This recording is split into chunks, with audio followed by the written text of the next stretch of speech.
So, would you fly in the balloon full of flammable gas?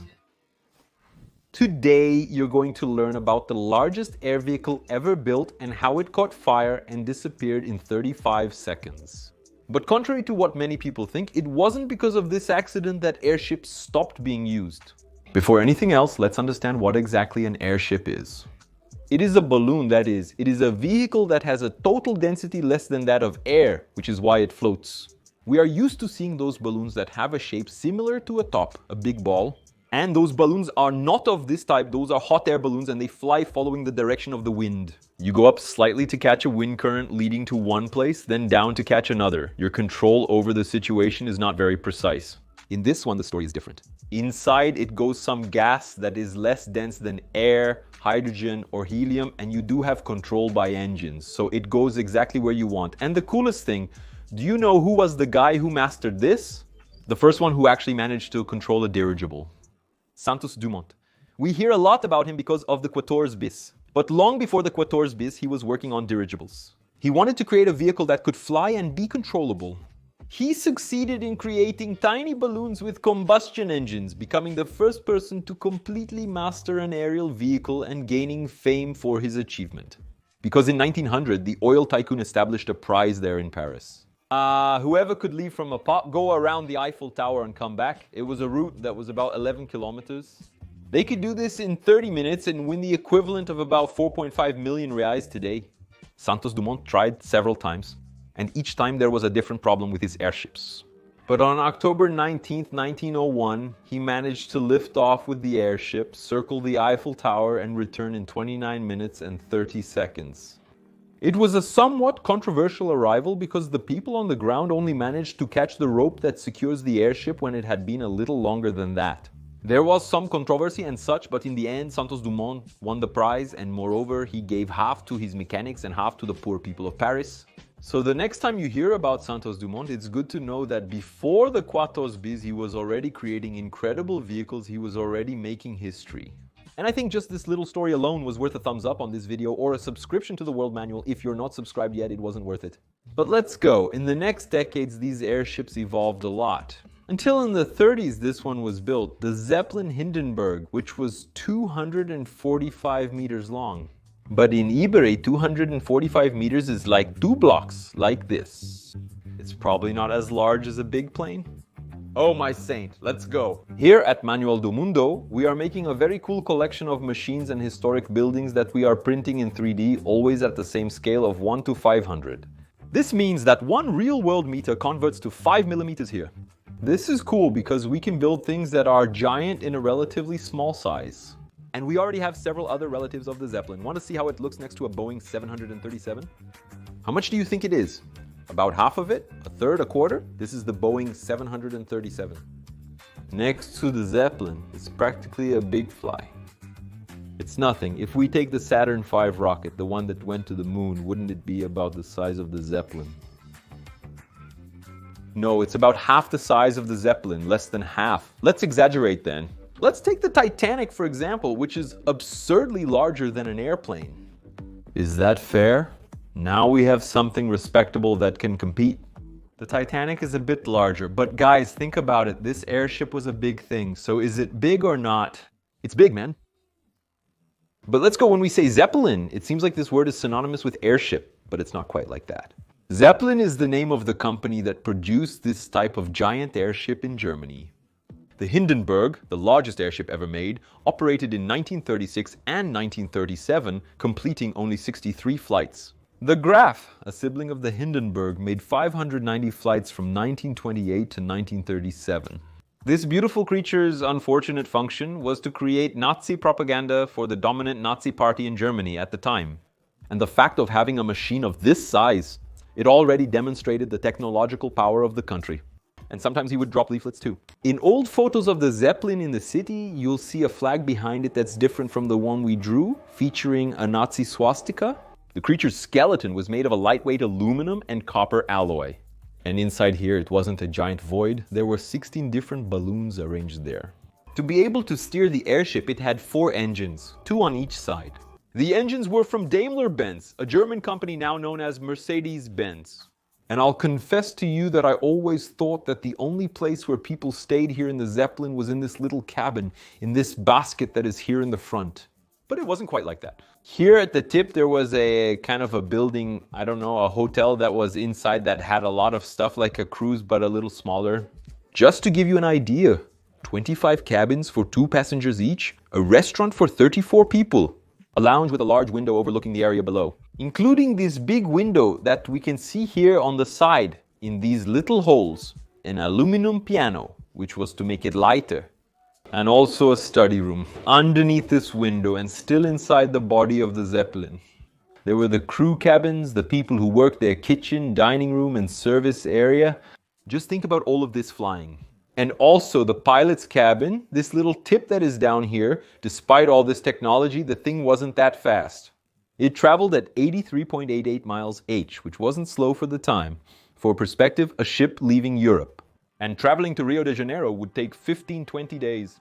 The Zeppelin did this in 100 hours, which was just over 4 days. And an interesting thing is that the first long flight that the Hindenburg made to go to another continent was precisely to come to Rio de Janeiro. It came here 7 times. And in Recife, there is still a tower that is a Zeppelin parking lot. Or it was a Zeppelin parking lot. And it was well used, you know.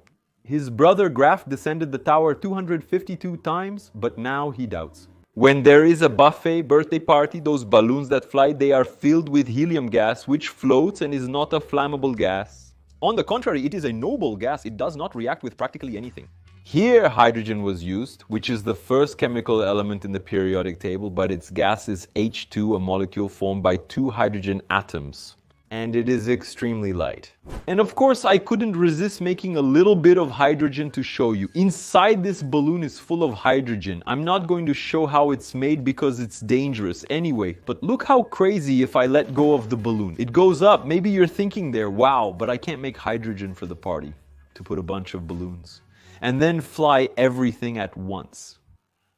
It's not a good idea for 2 reasons. First, hydrogen easily escapes because its molecule is very tiny and passes through rubber. That's why there are special balloons for helium, which also has a small molecule, but hydrogen's is even smaller. In about 2 hours, this balloon will be deflated. And the second reason is that hydrogen, when it reacts with the oxygen in the air, it forms water. Only that this chemical reaction is kind of violent. And that's exactly what I want to show you now. This little chemical reaction between hydrogen and oxygen.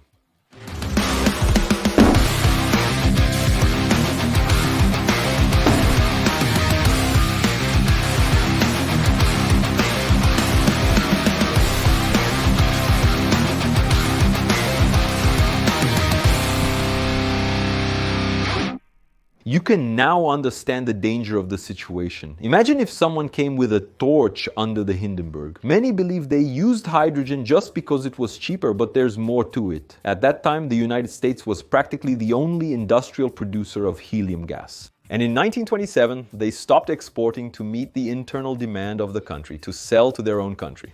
The Hindenburg was designed for helium, but a ban forced the use of hydrogen instead, which had another advantage. It's lighter than helium, so you can put more weight here for it to carry more people after all, but it went bad, right? The beast didn't require a runway at the airport since it could fly without needing to gain momentum first. When taking off, it can simply drop some kind of weight or release the ropes and it floats. Landing is a bit more complicated, right? Ascending to the sky is simple. You can go anywhere. Landing requires stopping at the precise location.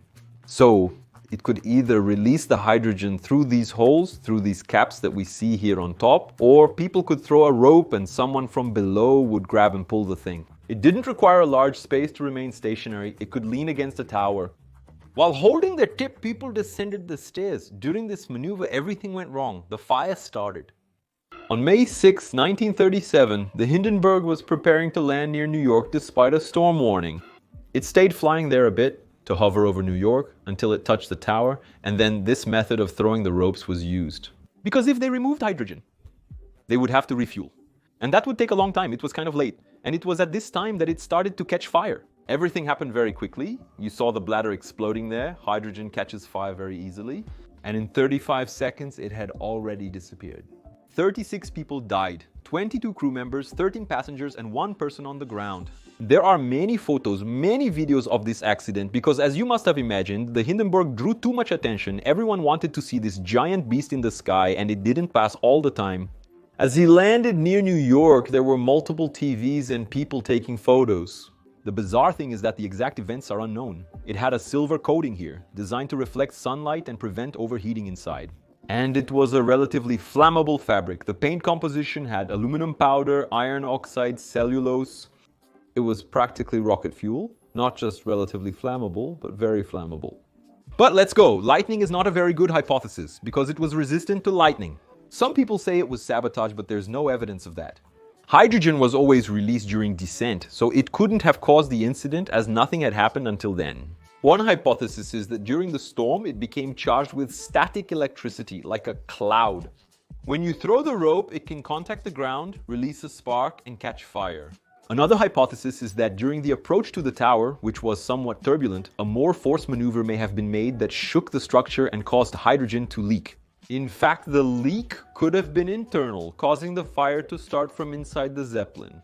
But despite all these hypotheses, we don't even know for sure if the fire started with the hydrogen or it started with the paint, which was also dangerous. These massive vehicles are no longer in existence. Smaller ones exist, but pale in comparison to the colossal size of this one. You might think the accident halted everything, but it's not quite like that. At the time, many people were afraid to fly with hydrogen, and helium was unavailable for purchase due to the United States' refusal to sell it. World War II, which followed soon after, significantly changed aviation due to the development of warplanes. It's kind of obvious that a plane is a much more agile, much more reliable machine in a war than a blimp that goes 135 kilos per hour. Besides being giant, very easy to hit with a shot, it explodes. So over these years of war, planes developed a lot, they got much better. And when the war ended, companies took advantage of all this technology to put in civilian planes, in passenger transport planes. That's what Boeing did, for example. And it's because of all this that today, you can catch a plane in Rio de Janeiro and get to Europe in 12 hours and not in 140 minutes, as happened with the Zeppelin. But let's tell the truth, shall we? Taking a flight where you have a room just for you, with a lounge, with a restaurant, where you can listen to piano while you look out the window in silence. Everything passing by down below. Since you've made it to the end, I'll remind you that this weekend we're launching our British Encyclopedia for the Curious, volumes 1 and 2 in Belo Horizonte and Goiânia. Next weekend we have Recife and Salvador. The times are listed here on the side. And there's another really cool novelty. It just arrived from the printer. Look, it smells like a book that has just been printed. Our Mysteries of the Universe is a beautiful astronomy book. I don't know if it will be in bookstores yet at these launches because it's still on its way by truck. I don't know if it will arrive in time, but anyway, I'm already talking to our assistant, our editor, to do at least 6 launches at the beginning of next year, okay? If attending book launches, check with bookstores in advance for their specific rules on obtaining passwords. Password requirements vary by bookstore. Just go to their Instagram. I'm leaving the profile of the bookstores here in the video description, and if you're not from these cities and want to know where to buy the book, how it works, I'm also leaving an Amazon link with all the Manual do Mundo products. It might be a nice opportunity to give as a Christmas gift now that it's coming. Deal? In this vibe of tragedies with great engineering machines, we once told the story of the Titanic brothers. Perhaps you never heard that the Titanic had sister ships that were practically identical to it and also had their serious problems. I think it's worth you getting to know.